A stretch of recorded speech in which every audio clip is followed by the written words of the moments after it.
So what I'm going to do now is just show you a 2-minute video. This is a video of a 4th grader who's doing a ski jump for the very first time. And it's a beautiful illustration of all of these 6 steps in action. In particular, I'd really like you to pay attention to what she's saying to herself at the beginning, so before she does the jump, and also at the end after she's finished it. I'll be fine. Have fun. I'll do it. Well,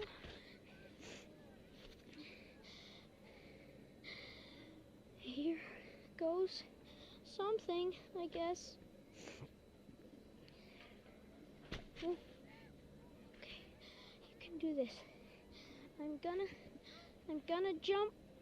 You got it. Whoa, my ski's slipping off. Just remember, never snowplow, okay? No snow plows. Just keep it straight, you'll be fine. Okay. You can do on the 20. Straight. Do you go faster on the in run? A little bit. A little bit? Yeah. Is it any steeper, do you think? Not much? Same steepness, it's just longer. Well, just longer. Just longer. Just a bigger 20, that's all. Yep. Have It's fun. a bigger 20. Go ahead. You got this. I got it.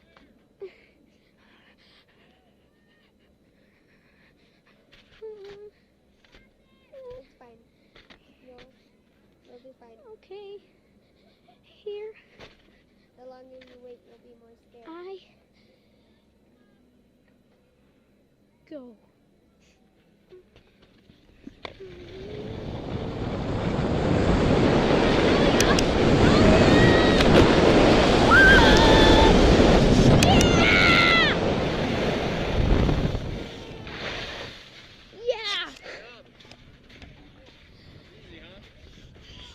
Just the suspense at the top at the first time freaks you out. That's the only thing. It's so fun. Huh? 60 seems like nothing now. Whoa! I feel like I could easily spend the whole hour just analyzing that video, but what I'll do is just do a really quick summary of what we're seeing here in action. So you see her at the top of the slope. She's gaining energy from those around her. She's connecting. She's also gathering information. So that's another resource, is gaining knowledge or information, asking questions about the slope. You see her managing her fear, and she actually uses a few different strategies. So, you hear her having that positive dialogue to herself. You can do it, she says.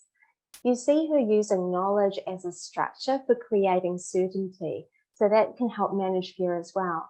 And another thing she does, and I'm not sure if it's her dad that's in the video speaking to her or it is, but he says, okay, make sure when you're going down the slope not to snowplow.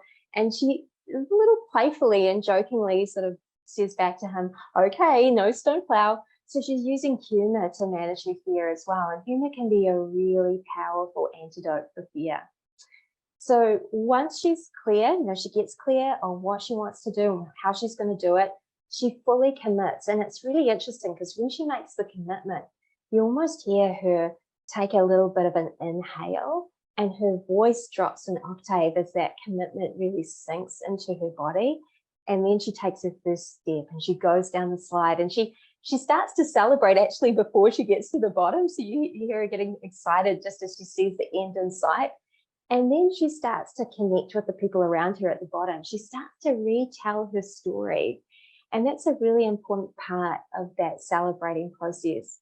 And then at the end, she lets out this wild, free scream with her hand in the air. And that's potentially something that she's done before.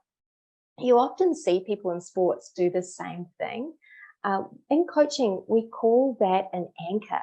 It's a short celebratory ritual that's performed after completing something and doing something successful.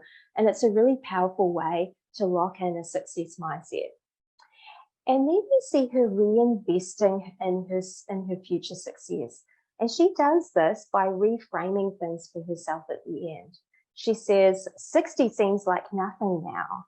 And so she's setting herself up for future moments where she's feeling nervous or anxious. She's setting herself up and to have a successful mindset in those future experiences. So that's just a run through of the 6 steps, and you saw it in action in just a 2-minute segment. So you can see how this could quickly be applied to your own life.